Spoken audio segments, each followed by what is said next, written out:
Hey y'all, it's Ricky T, and I'm coming to you from the Taylor Plantation here in beautiful Beech Grove, Indiana, on a lovely day here in Beech Grove. The temperature has finally gotten a little better, but for most of the day, a matter of fact, it's 7:30 right now. The sun is right in front of me. I love the configuration of my house. The sun is behind me in the morning, but in the afternoons, I got a little sun coming toward me. But what I was saying is it got a little warmer today in the low 60s, but we got a wind. It's still a little windy. The wind has made it seem like it's 8 to 10 degrees cooler. So I'm just now coming outside, been inside doing some stuff today. But I just want to come to you and do a real quick video. I'm going to try to make this one super quick. I always say that and then I blow it out of proportion. But so I was just thinking about this the other day. Something that our president, Donald Trump, said about a year or so ago. And what made me think about it was this recent issue that has come up where a reporter asked a smart aleck question. This just happened this few days ago. This reporter asked him a smart aleck question, and he gave a smart aleck answer and said something about drinking Lysol to get rid of coronavirus. And then the media ran with it and pretended like he was being serious, and now all hell's breaking loose. Okay? What this made me think about was, if you guys remember, it was last summer or whenever, a year ago or so ago, President Trump was going around saying the media is the enemy of the state. The media, fake news, the media is the enemy of the state. And he got a lot of flack for that. I mean, the media, of course, they're the ones he was calling out. They just lambasted him over it and on, just bad-mouthing him about it. And how can you call America's media the enemy of the state? I mean, we've got all these real enemies out there, and you're calling us the enemy of the state. So what I'm going to do is I'm going to quickly explain to you why that's true. Why the media, not all the media, but a big majority of the media is the enemy of the state. So before we do that, first we have to ask a question. And I do have me some coffee.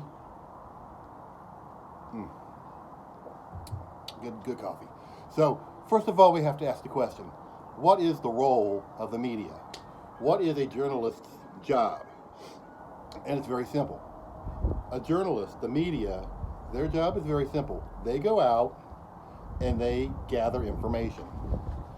They ask questions, they dig up clues, whatever. They go out and they gather information. They then come back and report that information, called the news, to us, the American people.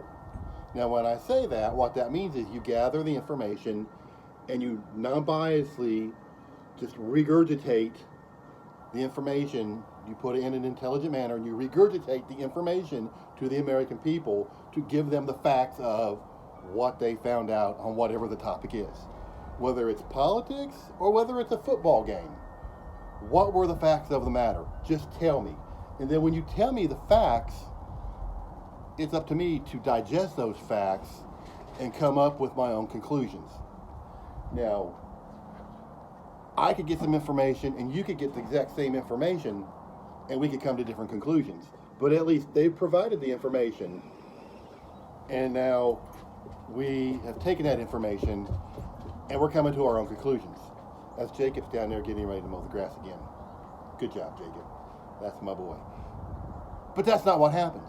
What happens is the media, which is a far left enterprise, what they do is a couple of things.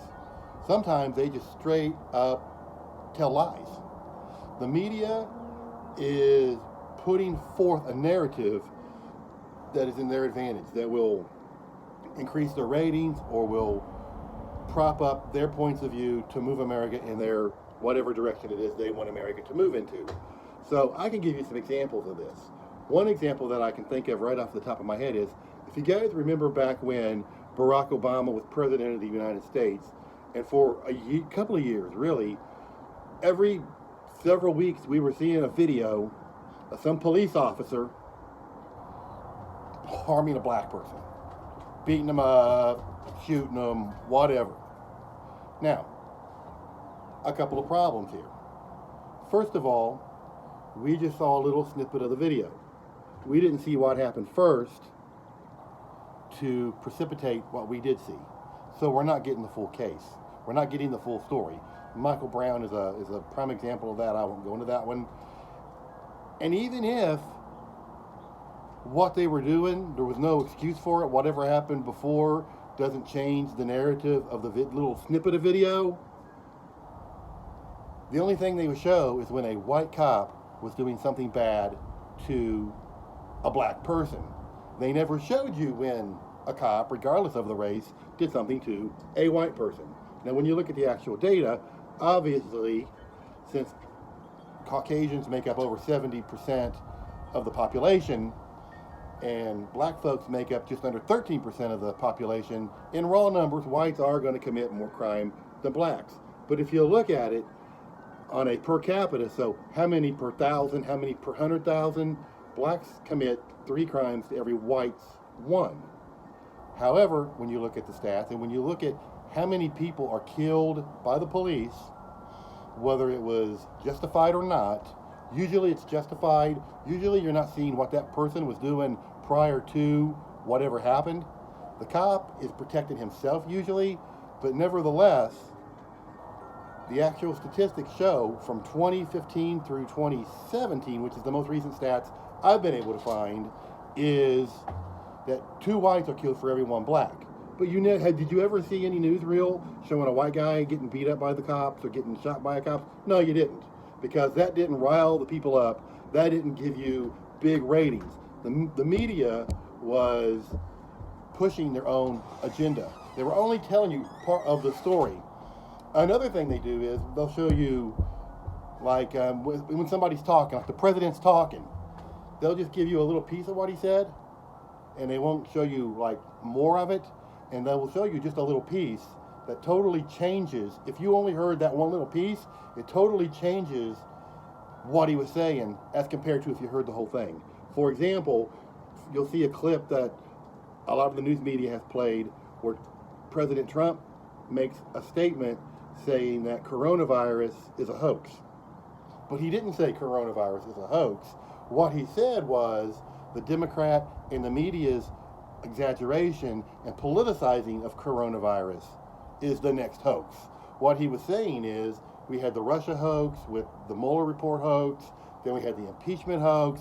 The Democrats are continuously trying to come up with something to bring the president down because they know they can't beat him fair and square in an election. So now this tragedy, this pandemic happens, and they're politicizing it. They're making it out to be more than what it really is. And so that's what he was saying. He was saying the Democrats are politicizing this, and this is their next hoax. Talking about all the other things they tried to do that were made up to bring him down. This is the next thing. He didn't say that the actual virus was a hoax. So that's what the media does. They're pushing forth false narratives. They're showing you only little snippets of the news. When they show the bigger piece of the news, it gives you a completely different view of reality. And then they just outright lie. They outright lie to push their narrative. They're trying to move the American culture in a certain direction. And the only way they can do that is to put forth news that is not true. And also to not only put forth news that's not true, but also ignore other news. If news happens that shows that we're moving in a direction counter to where they want to move, they just ignore it like it didn't even happen.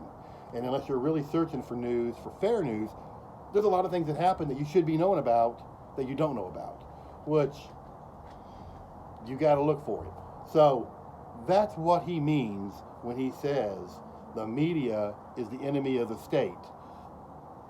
Straight news, that is definitely a service. That is what is supposed to happen. And then we can just make our decisions and we vote based on that. But when you're making up news, when you're reporting lies, or when you're only showing half-truths that change the truth, they call that propaganda, okay? And that's what about 90% of the American media is. They're just propagandizing. And that is being an enemy. You are giving people false information in order to make them believe something other than the truth so that they can have their opinions molded in a way that you want it to be molded that's not true. That is the enemy of the state.